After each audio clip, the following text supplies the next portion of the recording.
నమస్తే అమ్మ. మరేంటి 1631 రోజులుగా అలుపెరగని ఉద్యమం చేశారు.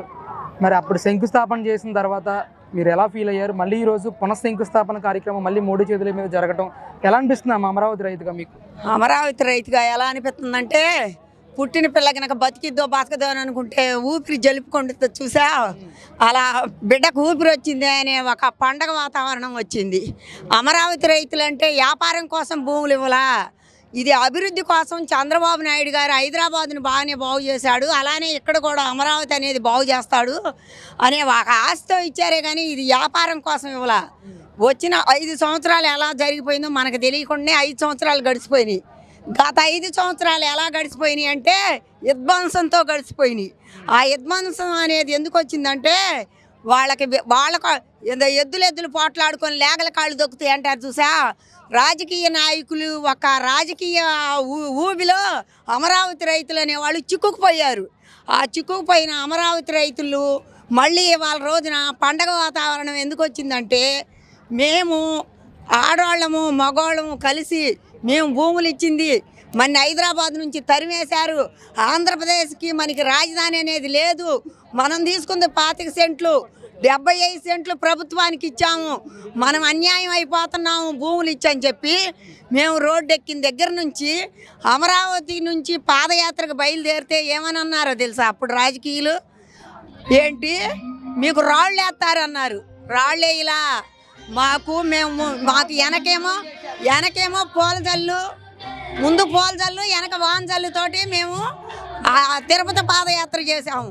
తర్వాత మళ్ళీ అరసవల్లి పాదయాత్రకు పోతే బాటిల్స్, విధ్వంసము, రాళ్ళు అన్నిటినీ కూడా ఎదుర్కొన్నాం. మనం భూమి ఇచ్చిన దాంట్లో నిజాయితీ ఉంది. ఆ నిజాయితీయే మన్ని అకర శిఖరాలకు చేరుతుంది అనే ఒక దృఢ సంకల్పంతో మేము బయలుదేరాము.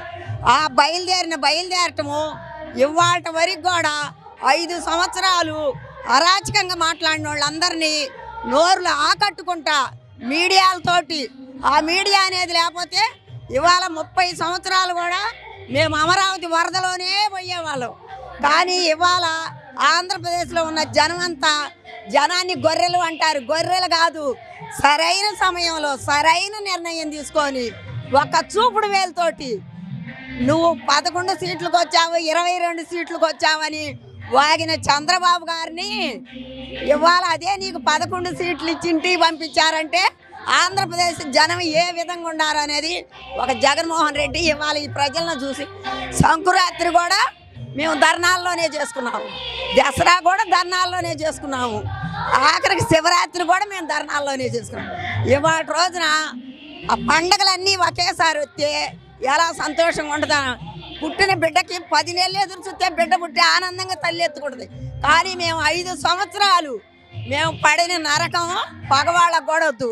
ముఖ్యంగా ఈరోజు పునఃశంకుస్థాపన కార్యక్రమానికి జగన్ గారికి ఆహ్వానం కూడా అందించారు, కానీ ఆయన రాలేని పరిస్థితి. దీని గురించి ఆయన రాలేకపోయాడంటే, నేను 30 ఏళ్ళు చంద్రబాబుకి ఇల్లే లేదు, నేను ఇల్లు కట్టుకున్నాను అని చెప్పాడు ఆయన చెప్పాడు. కానీ ఇవాళ ఏమైంది? ఆయన ఇల్లు కట్టుకుంటానికి శంకుస్థాపన చేసి అమరావతి రైతులు అంటే ఏంటో, అమరావతి రైతులు సత్తా చూసేటప్పటికి ఆయన పారిపోయి ఇంట్లోనే కూర్చున్నాడు ఆహ్వానం పోయినా. కానీ ఇవాళ ఇలా పండగ వాతావరణం చూడటానికి ఆయన కళ్ళు లేవు. ఆయన ఏది చేసినప్పుడు, రాజశేఖర్ గారు ఉన్నప్పుడు ఏది చేసినప్పుడు కూడా ఆయన చేసేవాడు. కానీ ఇవాళ ఆయనకు చూడటానికి కళ్ళు లేవు. ఈ పోలీస్ వ్యవస్థ అయినా ఇంకొక వ్యవస్థ అయినా కానీ ఇవాళ రాజధానికి భూములు ఇచ్చిన వాళ్ళు నడుం బిగించి ముందుకు పోయారంటే ఇది మన రాష్ట్రం బాగుపడాల. మేము ఒక్కడమే కాదు, ఆంధ్రప్రదేశ్లో ఉన్న ప్రతి వాళ్ళు బాగుపడాల. ఆంధ్రప్రదేశ్లో ప్రతి వాళ్ళు రాజధాని వరదలో కొట్టుకుపోతుంది అని ఒక్క చూపుడు వేలు చూపించారు, ఆంధ్రప్రదేశ్ని కాపాడారు.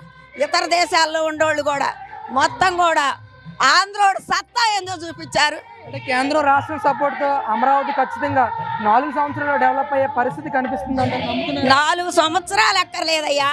ఆయన చేసిన 5 సంవత్సరాల్లోనే బోల్డ్ అన్ని రోడ్లు ఏంటి, బిల్డింగులు ఏంటి మొత్తం అయినాయి. అప్పుడు తాత్కాలికం అన్నది తప్పు లేదు. ఒక ఇల్లు కట్టుకునేటప్పుడు మనం సిమెంట్ కట్టలు వేసుకుంటానికి ఒక ఇల్లు కట్టుకుంటాం. అలానే తాత్కాలం అన్నాడని చెప్పి ఆయన తప్పుడు ప్రచారం చేశారా కానీ తాత్కాలం అంటే ఏదన్నా ఒక ఇల్లు కట్టుకుని ఆయన ఏం చేస్తాడు, ఒక సిమెంట్ కట్టలు వేసుకుంటానికి ఒక రేకులు ఇల్లు కట్టుకుంటాడు. అలానే చంద్రబాబు గారు తాత్కాలం అన్నాడు. ఆ తాత్కాలాన్ని పట్టుకొని అన్నీ ఏమీ లేదు అక్కడ అమరావతిలో ఏముంది, ఒకడేమో ఎడారి ఇంకొకడేమో శ్మశానం అని ఆ రైతులంట కద్దరేసుకోకూడదంట. మీరు లెగితే జనం మీద బతికే రాజకీయ నాయకులు మొత్తమే మీరు కద్దరేసుకోవచ్చు.